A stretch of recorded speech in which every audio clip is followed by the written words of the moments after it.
Hey, Tori, I'm so excited that you're here on the Sarah Hall Show, and I can't wait to talk about, all the exciting things you have going on. And what's interesting, guys, those of you that are listening, Tori is an RN and an RD. So I wanted you to kind of introduce yourself and talk about, how you became an entrepreneur and your work history and how you also I think it's interesting to have both RN and RD credentials. So let's just get into it, girl.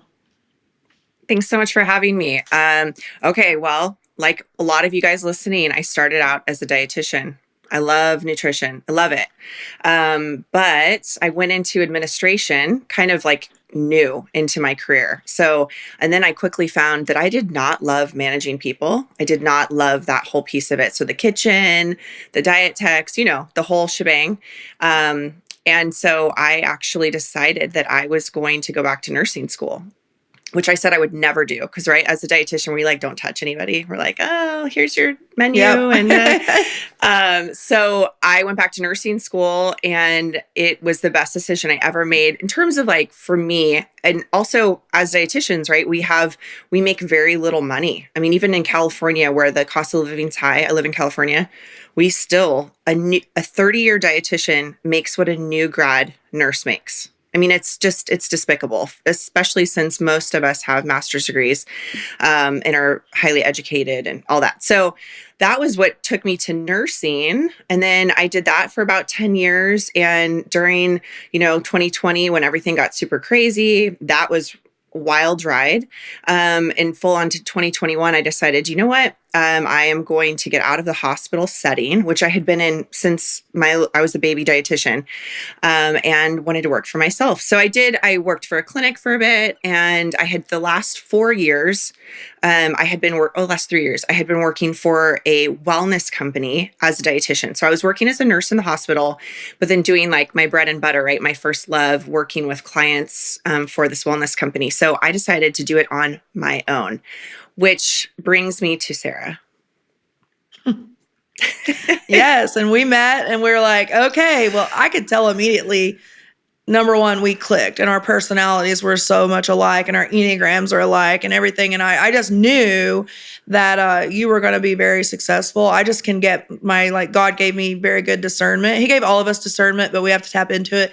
And I can immediately tell, oh man, she's going to rock this out. And I think too, if we combine learning skills with desire, right? Because you had a very strong desire to change the trajectory and get out of the hospital setting. And it's almost like when we draw a line in the sand and we have to do something.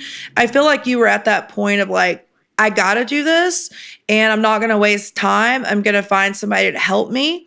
And I really appreciated that about you. And I think that same thing probably goes for your clients, because we often attract what we are, you know what I mean? So do you feel like you attract some go-getters? And I'm sure you also, I think we've discussed, you work with some nurses and things like that. So talk to us a little bit about how you work with clients and what your clients are like. Absolutely. Well, Instagram is my number one platform. So all my client streams are coming through that. And so I'm sticking with that for right now. And so people know me. I'm just out there on Instagram. I'm just chatting it up and just people know I have a messy kitchen sometimes. They know I don't like to floss my teeth. People know me. So when they get to the point where they want to make a change in their life, so I focus on weight loss coaching. When they get to that point where they're like, you know what, I just need some help with this. And they just remember my face because I'm always in front of their face going, hey, so don't know what to make for lunch. Me either. Let's figure it out together. So yeah, I think just attract people that are just fun and easygoing. And at that point where they're they need help. And so that was the point I was at with you because I quit all my jobs. So I know a lot of your listeners are doing, they're still in the clinical setting and they're doing their side gig, which I had done 10 years ago too. And it's hard. It's really hard. But I finally quit everything. And I just said, I'm putting all my eggs in one basket, and you DM'd me. And I said, "Oh, thank you, Lord," because I had been praying like I don't know how I'm going to make this work, but I just got to Yeah. jump in the deep end, and that made all the difference. Yeah, I swear I feel like I always say it, like God puts people in your life and instances in your life when it's supposed to be there. And I think just leaning into that and like the whole DM thing, I think we should talk about that for a second because, you said you DM'd me. And then you also said earlier about like, I'm just chatting people up, right? It's just so casual because it is casual. But I think so many people get so freaked out by it. Like, why would Mark Zuckerberg make a DM? If it wasn't for communication? Like, how did you overcome, or did you just never think it was weird? How did you overcome the weird, like, I'm just going to go chat up people I don't know on the internet thing? Well, part of it I think was I really took my cue from you, which was because I was like, well, I know exactly why you were messaging me because you wanted me to hire you. Like I knew, but it wasn't weird because I was looking for someone to Mm-hmm. work with. So it was like awesome. You met a need that I had. So I think I just go back to that too. I'm like, if people are interested in weight loss or they're interested in fixing their hormones, and like I'm not being a creep about it, I'm just like having a conversation like I would if they were a friend. It was like, oh, I'm struggling with this. Then that's great. Also, I also go back to this that my husband and I say all the time. It's only weird if you make it weird. So like stop being Yep. weird. Like it's only Yeah. weird if you make it weird. Yeah. And the thing of it is even if you would have not needed a coach at the time and like, I could have seen us still like chatting and being friends. And there's like hundreds, I kid you not, hundreds of people in my DM that just ask me random questions all day. They've never paid me. They've never worked with me. I may have DM'd them first. They may have DM'd me first. I don't find it weird at all. We're acquaintances. We're friends. We're peers. And I've made my most amazing friends on the internet. And even a couple years ago, I had a live event in person where clients and non-clients like flew to Arkansas to hang out with me. And like, how could that be weird? Like, even if you hadn't have wanted to work with me or didn't need a coach at the time, I genuinely was drawn to your profile because I can tell you one thing about me. I'm not going to DM somebody or connect with them if I'm not drawn to what they're doing or what their life is like or what I see about them, because I think when you can make a genuine connection, who cares where it goes? Like, it may go into a client, it may go into a referral, it may go into, hey, we're just buddies on the internet, right? But like, I don't DM people if I'm not genuinely interested in them. And I think that's step one, too, of like, it kind of seems that's, like your husband said, don't make it weird. Kind of seems like that's your flow too, of like, hey, we've got something in common. Let's chat. If they have a problem and you want to work with them, great. But I don't think you pressure yourself either. And I find that so many people pressure themselves about what they're saying, how they're saying it, who they're DMing. And, do you think it's just naturally a thing for you of like, I just don't pressure myself in anything? Or did you have to do something to overcome that? No, it's a absolute, I have to talk myself off a ledge with it for sure, but it gets easier. And so, Yeah. in this business, so aside from being a mom, having my own business is the hardest thing I've ever done. Hardest thing I've ever done. Yeah. Because you Yeah, have, I you know, agree. right? Like you have to show up every day. Like when I think about it with my kids, like you have to show up consistently for them, especially when they're little, right? They need stuff from you all Mhm. the time. And it's exhausting, but you also want to do it. And so Yeah. I've decided I want to do this. So on the hard days when I'm like, I just really don't feel like messaging people, I'm like, no, I set like my goals. I've got my workflow I do every day. I'm going to do it. And you just do it, even though you don't feel like doing it. And that has helped me, but it's my mindset that I've had to overcome a lot of these things just to push through on the hard days. Yeah. Well, and I always say to you guys constantly, like, your business will never outgrow your mindset and your belief. And that's why I have a full-time mindset coach in our program for those that need it, right? And even this morning, I was working through, someone using the words worried and discouraged. And, I know you're a Christian as well. So like when I even think about the word worried, I say, well, what would God want me to do about that? Not telling everyone they have to think like that, but like, you're going to have to snap yourself out of discouragement, lack of motivation. Motivation doesn't carry us through in anything. And like you said, like you have to have a strong desire. You have to do it even when you don't feel like it. Now, we're not saying, right, like don't take a break. Like you wouldn't tell your weight loss clients like, well, you worked out 5 days this week. You need to do another one, even though you're exhausted, right? You would say like, take a break, right? So there's that balance of doing the work, but taking a break. But I find that so many people try to rely on motivation to get anywhere in their life. Then you're not always going to be motivated. So speaking of that, like with your weight loss clients, what do you tell them on days where they're not feeling it or they're not doing the things? Like, how do you work? You've worked through that for yourself. What do you do for your clients with that? I truly apply the same principles to myself and my clients. Like, make it easier. Make it easier. Like, set realistic goals. Just lower the bar. And people are like, but if I lower the bar, then I'm never going to lose, 10 pounds in a week. I'm like, no, you won't, because but you also won't stick with it. So it's a lot of, and this is why having a coach is super important for me. And this is why I think if you're a coach, you need a coach. I may not have said that before I had one, but now I absolutely believe it, because I know that I have a support group. So even if I am, like, we have a coaching call in a few minutes, like after this, even if I'm not asking the question, I'm listening to somebody else ask the question. And I'm like, I needed to hear that.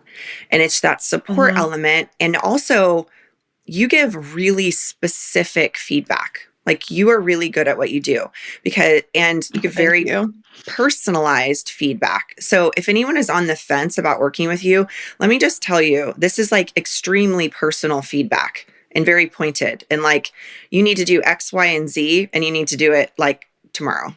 And then come back to me and let me know what you want to work on next. And I'll tell you, so when I started with you, I had one client. And it wasn't consistent. And then right now I have about 30 clients, and I made my first 7K month in September, and I started in July because I did what you said. And so that's what I say to my clients too. I'm like, okay, well, are you doing the things? And they're like, well, and I'm like, oh, okay.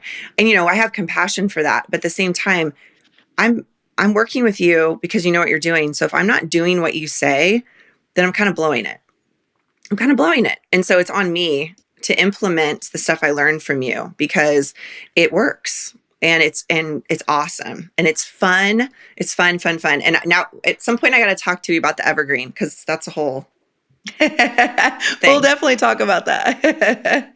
That is a whole thing. And I mean, speaking of that, with business models and such, like you said, I've got to talk to you about this. Like, it's just like your clients. I'm going through this, and I got to talk to you about it, Tori. Like, I think there's just something to be said about being able to talk through something with someone that's been there, done that, has the wisdom, has the experience, and no longer feeling alone with what you're doing. I mean, even in a weight loss journey, if nobody's watching you and nobody's like talking out problems, and you don't know how to handle certain situations, or you don't know how to adjust your plan, like, how do you move forward? How do you lose weight and keep it off? How do you build a business and sustain it? Like, you just really can't, So I appreciate all those things that you're saying, because I think it does speak to, if you don't have a coach and you're trying to coach, how do you know what coaching is like? How do you know what true leadership is like? Because it's like osmosis, right? You learn, you implement with your own clients, and then you get better at even what you're doing. So now with your weight loss program, Tori, what do you do specifically with your clients? Because there's a lot of people that watch my podcast, listen to the show, that may be interested in working with you. And I'd like to dive in just for a second on like the weight loss component, because I think there's some stigma around like, teaching people to lose weight. Well, obviously you're doing it in a sustainable, healthy way. Like, if someone says, I want to lose 10 pounds in 1 week, you're going to say that's impossible, and I'm not going to teach you to do that, because that's not healthy, right? But what do you do with your weight loss clients? What do you feel like is the big key to them losing weight? I feel like I give them permission to make it easier. And I really give them permission to lower their standards. And that sounds so crazy coming from like, because people come to me and they want to, let's go, let's lose weight. And I'm like, I hear you. but in 1 month, you are not going to feel like you feel right now. So let's do the other thing. Let's actually lower our expectations for ourselves so that you can keep going for a really, really, really long time, like actually the rest of your life. So that's my goal for my clients, is to simplify nutrition for them, to teach them how food works in their body, to teach them how their body works, how stress affects weight loss, how stress affects our overall health, and also to adjust our mindset, because that's probably the biggest piece of what I do. So I have a nutrition pillar, I have a lifestyle pillar that's like, how are we moving our body and the lifestyle choices we're making for stress reduction, and then a mindset focused on Christian principles, because for me, I have a Christian worldview and I just can't leave that piece out.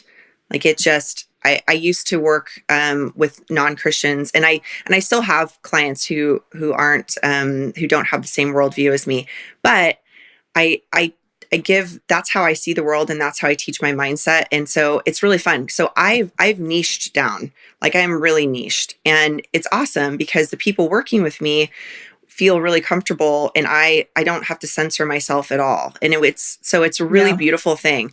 So it feels a little weird to be so niched, for those of you who like maybe listening who aren't niched down, because you think, oh, I can help everybody. It's like, I absolutely can. All the stuff I tell people could help anyone. But I think what really makes the difference is just that connection too, that I'm able to provide them this super one-on-one coaching. And then also the community aspect of my group as well, which I think is great. And they all have something in common, right? And their beliefs are very similar.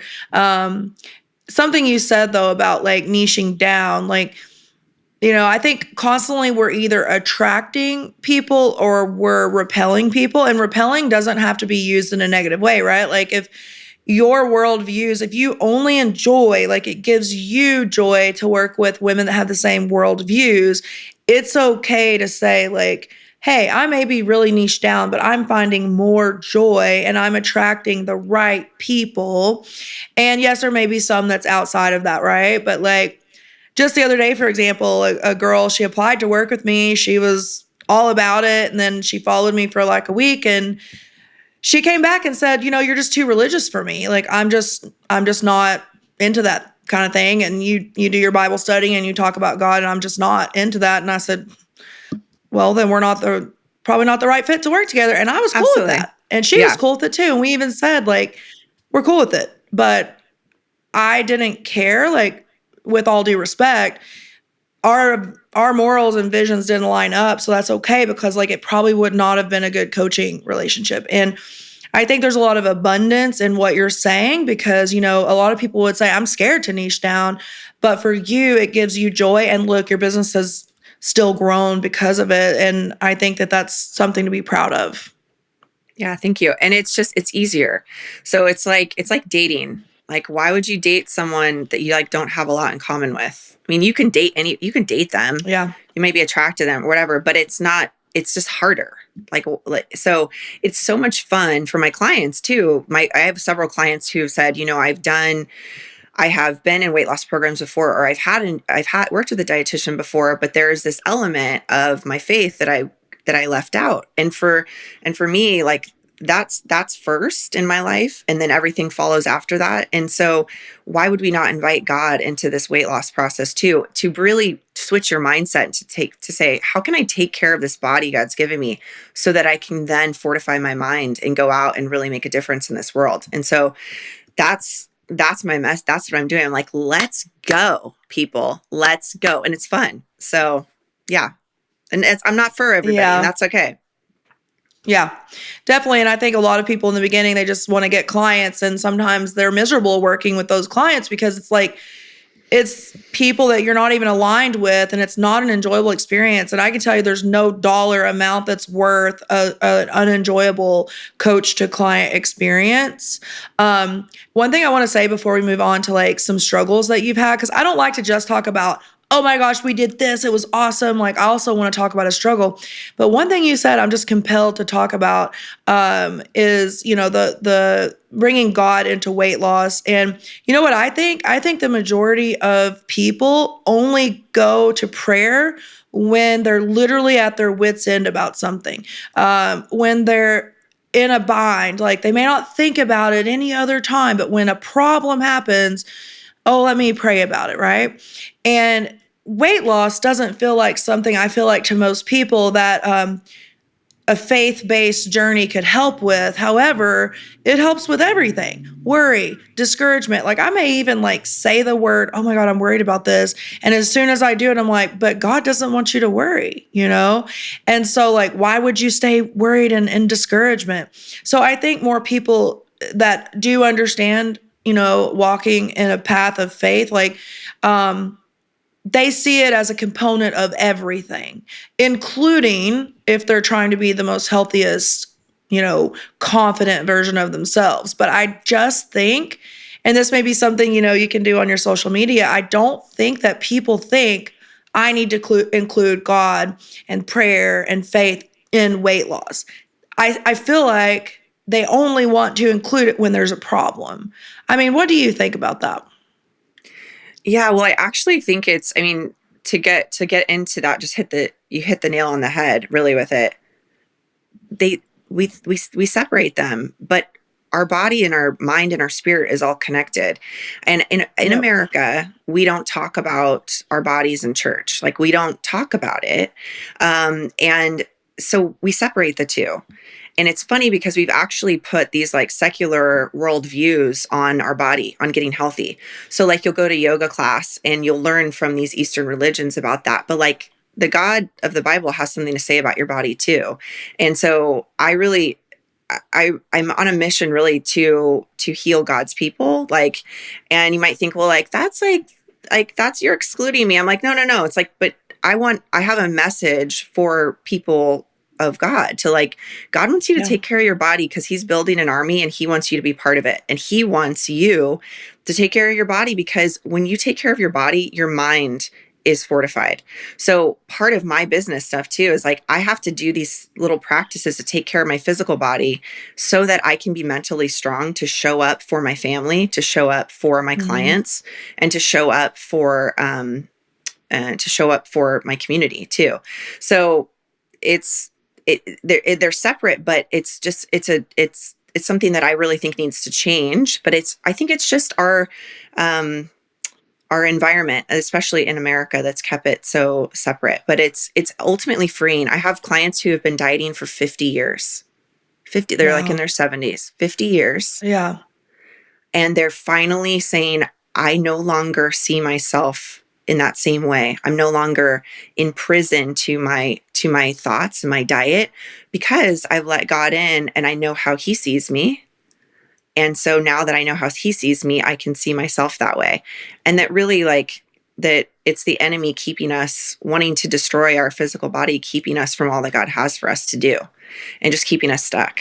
And so, I mean, it's like, I love it. It's like the best. And people are like, well, I haven't Yeah. lost quite as much weight as I thought I'd lose. However, I no longer have this toxic feeling around food anymore. And I'm actually enjoying my time exercising and I feel better. And, it's all these, it's a snowball effect. And so it's the best.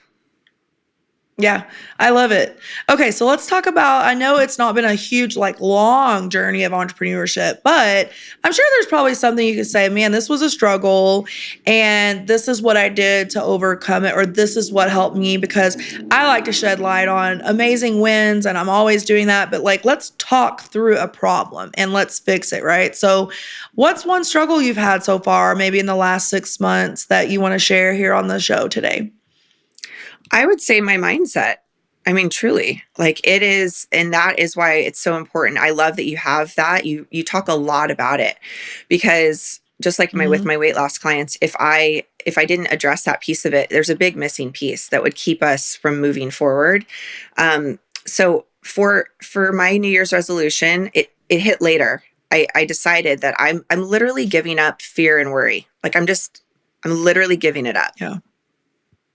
it's been a long journey for me, which started years ago. But I've been really disciplined about that with my business.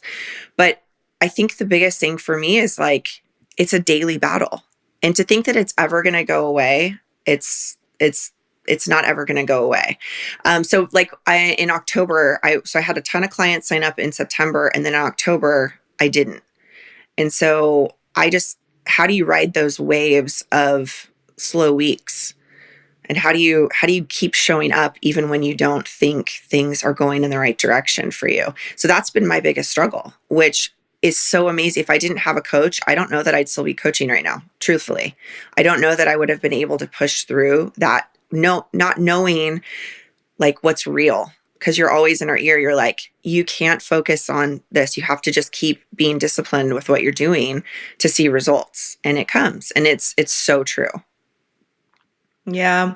Well, I mean, it's tough because like in a real job, we have a salary or we clock in and clock out, and we know the hours we spend is the amount of money we're going to make. And, in 1 hour in an online business, you can earn more than some people earn in, 5 months at their job, right? But you don't know when that hour or those 5 clients or those record-breaking months, you have no control over that part. But what you do have control over is, like you've said throughout the whole episode, and I think this is with any change.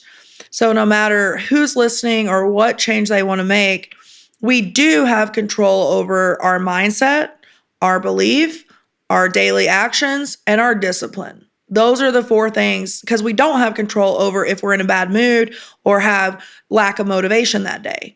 But you can take an action to fix your bad mood. You can go out for a walk. You can read the Bible. You can pray. You can talk to a friend. You can read a book. But some people just have a lack of understanding. Like, money just doesn't fall in our lap. We have to stay disciplined to the outcome, even when we don't know it's going to come. We don't know how fast it's going to happen. Like, you never know where your next client's going to come. But what you do know is, for the past several months, clients have came. Money has came. You've hit highest months yet, and you've got amazing clients. And the way I look at it, since you are a very godly woman, God just wanted to give me a break this month. Yeah. If I have a high enrollment in September and October is lower, instead of saying to myself, like, oh my God, my business is going to fail, like nobody wants to work with me, I say, you know what? I think God wanted me to have a break this month. And that's my like positive way of looking at it, And then what happens next month? You're back up and things are fine. But it's the pendulum swing of emotions, right? And I think that's the toughest part, because do you feel like, Tori, and I know you're overcoming it and your fear and your worry and all that's getting better, but like, I feel like that pendulum swing goes directly in line with the amount of money you make. If the money's high, pendulum's up. I'm so happy. I'm so excited. Money goes down a little bit, pendulum goes down. And then it's like this emotional roller coaster. And if anything, in business and in weight loss and in any sort of change, what do we have to do? Control our emotions, control our actions. And I think that is a lot of inner work. Would you agree? Absolutely. Absolutely. Trusting that, like, I actually know, right, why my sales went down in October. And and that actually was great for me, because I then could put those actions back in take action on that stuff. So I switched from a one-on-one model to an evergreen model, the hybrid model that you teach. And I was so focused on getting my content put out for my education that I stopped reaching out I stopped connecting with people. I really, like, I didn't have it in me physically. And I was like head down.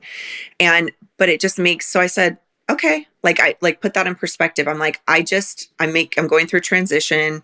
You got to give yourself a break. You got to have a little perspective, like step back and go, well, this is the long game. This is a long play right now.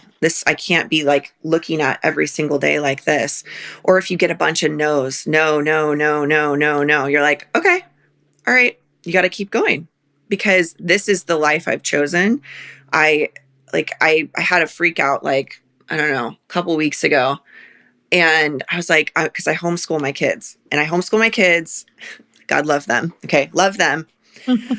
Love them. Can you tell any moms out there? I homeschool my kids and I have this new business. And I was like, I don't think I'm doing anything well.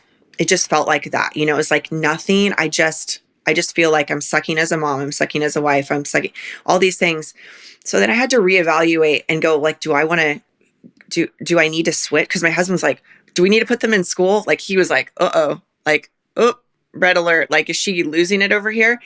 And then we went out to dinner and I just talked through it. And I was like, I want all these things. I chose these. I chose to homeschool my kids. I want to do that. I don't want to not do that. I love coaching. It's the best job I've ever had. I want to do this. Is it hard? Yes. So that helped me so much to just go on these hard days, like, no. I want this. I want this. And hard days are going to come and they're going to go too. So we got to just keep going. So but it helps so much to have you in my ear and the other people in the program. And I'm just like, no, that's just business, man. Keep going. And that's, it's like a bad game in sports. Like you're going to have a bad game, but you just quit. No, you keep going. You keep playing because it's epic. It's the best thing ever, but you're going to have some bad games. And to think you're not is just unrealistic. That's such a good analogy because it's my niece's senior year, and my son's an athlete too, and like, she plays basketball, my niece, and like some games she'll have 18 points. The next game it's like, whoa, she's really kind of off her game today. She would probably be like, Aunt Sarah, I can't believe you're saying that on your podcast, but like kind of off her game, like 6 points compared to her average of like 16 to 18. Like, but as an athlete, you expect that, right? Like it's not a stagnant, consistent thing. It's kind of like in our previous jobs. We knew we were going to get paid a certain amount and it was like stagnant and consistent, right? In the world of sports, some games are really good. Some games you're a little off. It's the same as business. It's like a sport. It's like a game. And even weight loss, right? Because you work with weight loss clients. Like, you know what? 1 month you're going to be like, yes, everything's awesome. I, hit my weight loss goal. Next month, maybe there's a wrench thrown in, or maybe something needs to be changed, or maybe you went on vacation, and that's okay because weight loss and success in anything, it's more like a squiggle than it is like a straight up, or like for weight loss, a straight down. Like that's not what it's like. It's a squiggle. Yeah. And it's your life. That's what I tell people. I'm like, this is your freaking life. This is your life. Like your life is not perfect. We don't live in a box. Like this is your life. And so I just tell myself the same things. And to go back to the athlete, it's like, just because you have a bad game doesn't mean you don't go to practice the next day. No, you absolutely, you really go to practice the next day when you have a bad game. And so it's really that like mindset. So as an athlete, I have to go, I'm like, okay, no, let's go. Let's do this. Yeah. So we're an athlete. Entrepreneurs are athletes. Like even if you weren't an athlete, like play like an athlete. See, I grew up an athlete, so I totally get this like comparison. But okay, last thing, what would you tell someone that is maybe they've been in their career many years like you and I both were? What would you tell someone looking to start, a business? Maybe they're a mom and they think, I don't have time. I can't do this. What is your biggest like one piece of advice? Just do it. It's the best thing ever. And just set your expectations realistically. You can't expect to be juggling all these things and have your business like skyrocket. Like that happens to a few people, I'm sure. But you have to think what's realistic for you and just set goals, set small goals and keep going and just keep going and just keep going. And having a coach really helps with that. I think the best actually thing you've ever done for me, Sarah, is tell me no. I was like, I have all these ideas. Like it's happened a couple times working with you. I came, like we had our first week and I was like, okay, here's all my ideas. And you were like, oh my gosh. Okay. That's a lot of ideas. Those are a lot of things. Cause it was my brain dump. I was like, this is my vision. And you just, because you've done this for so long and you know what you're doing, you were like, you need to do this. But you were like, well, what do you think about? And I was like, oh my gosh, she's right. She's like, okay, great. So like I tabled like this stuff that I may not get to that for 10 years, but like, it's still my vision, right? It's still my like goals. I tabled it. And even then so I did my evergreen. I went transitioned, which by the way, is the most incredible gift ever because my clients are still getting amazing results, but I'm not stuck behind a computer all day long. I can still go to my kids' activities. I can go meet a friend for lunch. Like it brings so much joy back into this job. I can't even tell you. So all of the sacrifices of like being a coach, right? That are like some of the hard stuff, right? You got to give a lot of yourself, the time. That's now gone, and I'm able to put that like to really focus on doing the stuff I like doing. So I was like, okay, I'm ready to start a podcast. And you were like, you really think you think that's the best use of your time? Like you didn't say it like that, but I was like, oh, she did it again. No, I said, no, you're right. Nope. I got to dial some other stuff in first. So that telling me like, don't do that yet has probably been the best advice a couple different times you've given me. So, but also you looked at me and you said, after like 1 month, you were like, you need to transition to evergreen. And I was like, oh, thank the Lord that she said that, because I was itching for it. And so you just know because you've been doing this for so long. So I'm really like, I'm singing your praises like on your podcast, but I'm telling you, like, that's why I'm continuing to work with you, because I want to get more out of you. I'm like, oh, this lady knows a lot about what she's doing. And I want that support and that like a teammate. A teammate to like bounce. I'm the only one in my business. I don't have coworkers. So I need a teammate. And so you've been that for me. It's been such a blessing. So thank you. Yeah, I love it. And I will say all of those things that were on your original brain dump, we will get to. If you stick with me, it's just, we'll have it on a timeline, right? And the whole podcast thing is like, I launched my podcast very prematurely and it ended in a lot of burnout and overwhelm. And a podcast to me requires an amazing team behind it because like I launched it alone. This is just one like quick tip. I launched it alone and really didn't have good editing. It didn't sound good. It just wasn't, it was taking me a lot of time. And it wasn't the quality that I wanted it to be. But the other part of it was like, I was doing everything. I was the, recruiter for clients. I was the coach for clients. I was the admin. I was everything. So to put a podcast on my plate at the time, I had to pull it back off because I got in this period of burnout, right? And it's not even just a podcast that happened with, it was other things. And I find a lot of people come in with a lot of ideas of like, okay, I want to do a group coaching, a one-to-one, a course, a podcast. I want to get on TikTok. I want to do Instagram. I got to get an LLC. I need a website. Girl, it's exhausting. I'm like glassy-eyed by the end of it. But I just realized the timeline of what things need to happen in. And so I'm excited for the day that I'm being interviewed on your podcast. Yeah, me too. Because I know you're going to have one. It's just when the time is right? So that's exciting. All good advice. So last thing, what are you most excited about for 2023? Because I can't believe it's 2023 already. So you asked on Instagram, like, what's your word for the year? And mine is possibility, like possibility, because I'm not scared. I gave that up for New Year's. I even laugh like saying it. It sounds so silly, but I did. I literally just gave it up. It's just a discipline. I just gave it up. Mm-hmm. And so now I'm just all in. I'm like, okay, what is possible for 2023? Because another thing that I love that you guys say is like, well, you need to show up for your clients because they need to hear your message. So on those days when I don't feel like, when I feel like, oh, what are they going to think about me on Instagram? I just am like, turn that off, turn that noise down, and just show up for my clients, because there are people out there that want my help. Just like I wanted your help, there's people out there and I want to give it to them because that's my gift and I want to share that with the world. And so when I have that perspective of like what's possible, like let's go and get rid of all of the limiting beliefs that I have, then anything's possible. Yes. Awesome. Well, I'm so excited that you came on today and I can't wait to see you grow more this year and just really thankful for you. So thank you so much for being here today, Tori. Thanks for having me.